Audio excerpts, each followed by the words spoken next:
السلام عليكم ورحمة الله وبركاته. اليوم حلقتنا عم تحكي عن عمو أبو خدود واللي بياكل كتير، بس في العالم اللي ما بتعرفه إنه هو أكبر مافيا كان وقاتل متسلل. كانت العصابة كلها بترتعب منه وبتخاف لأنه كان أقوى واحد بيناتهم. كل القتلة المتسللين كانوا يخافوا منه ويحترموه لأنه كان شغلة عظيمة، يعني شغلة كبيرة، كان يقتل ويدبح بثواني. بس في يوم من الأيام لقى حب حياته، ترك المافيا وصار عنده ولد، صار عنده محل، صار ياكل كتير وصار عنده كرش للأسف. واللي ما عنده كرش ما بيتوقرش كالعادة. يعني قصتنا اليوم تحكي عن ساكاموتو. ساكاموتو صار عنده محل بقالة صغير وصار يبيع الأغراض ويشتغل هو ومرته. بيجي ولد صغير لعنده وبده يشتري وبيقعد يتغالظ، بيكون فايت زلمة لجوا بيقوم بيوقع الحبر على هذا الزلمة، والزلمة بيعصب بيجي بده يضرب الولد. فساكاموتو شو بيعمل؟ بتخيل حاله لما كان بالعصابة شو كان يعمل بالواحد إذا كان عامل هيك شيء. ساكاموتو بس مسك له إيده، بفكر دغري بعقله إنه يمسك القلم ويحطه بحنجرته. بيكون في شخص من عصابة ساكاموتو القديمة وبيقول له إنه خطة ذكية إنك تضرب القلم بحنجرة الزلمة. هذا الشخص اسمه شين. شين بترجى ساكاموتو إنه يرجع للعصابة لأنه هن بحاجة له كتير، بس ساكاموتو ما بيعطيه اهتمام، بيقعد بياكل كأنه مفارقة معه. شين فكر ساكاموتو بعد ما صار سمين وعنده خدود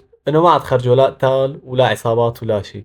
بيحاول شين يطلع سيجاره ويدخن. ساكاموتو بدون ما يحرك جفن بيعطيه حركه السكالمبو، بيعمل له هيك بيقطع له نص السيجاره بثانيه. بعدين شين بيتفاجئ بهالحركه السريعه اللي عملها، بيطلع على ساكاموتو بيلاقيه عم بيوجه له على اشاره انه ممنوع التدخين. بيتفاجئ شين بهالحركه السريعه وبينبسط بنفس الوقت لانه لساته على نفس الخبره تبعه والسرعه تبعه. بعدين بيتفاجئ شين انه ساكاموتو عم بيساعد العالم كلها، بصير بقص شجر الجار وبيعطي بنت صغيره الاكل ما كانت عم تاكل، بخليها تاكل بطريقته اللطيفه. بس هو ما كان هيك، بالرغم انه كان هو شديد كثير الكل يخاف منه. بيجي لشين اتصال، بيكون رئيس العصابات كلها، بيقول له قدرت ترجع لساكاموتو للعصابه؟ شين بيقول له انه لا ما قدرت لانه هو صار سمين هلا وما عاد نعتازه. رئيس العصابه بيقول له انه لازم نقتله معناتها، لانه اي واحد بيدخل على العصابه وما بيتم فيها لازم يموت. بيروح شين بيتحمم بيجيب اغراض وبجهز حاله لحتى يروح يقتل ساكاموتو. هون بتبلش قصتنا الحلوه. بيروح شين معه فرد لحتى يقتل ساكاموتو. بيفوت على المحل بيلاقي ساكاموتو قاعد عم بياكل علكه. بيقوس شين على ساكاموتو، بس ساكاموتو بيكون جاهز، بيبزق عليه بالعلكه،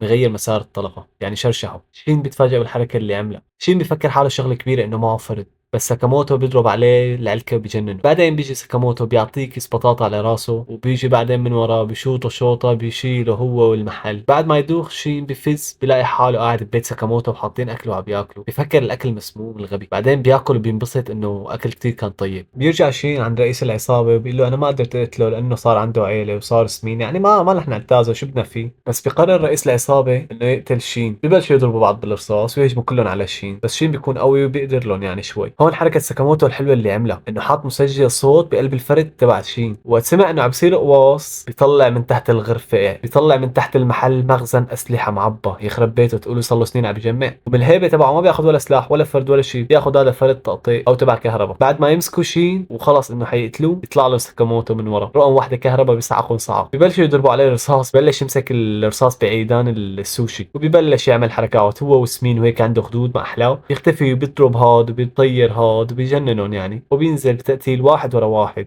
هذا عنده كرش وهيك عم بيعمل. كيف انت اللي ما عندك كرش شو بتقدر تعمل؟ ويبلش تقتيل، وبالاخير بيهجموا ثلاثه عليه بقوصوه، بيضربهم ضربه واحده بيقتلون هن الكل مع بعض. بعد ما تنتهي المعركه ساكاموتو بيقول له لشين تعال اشتغل عندي وخذ راتب كمان.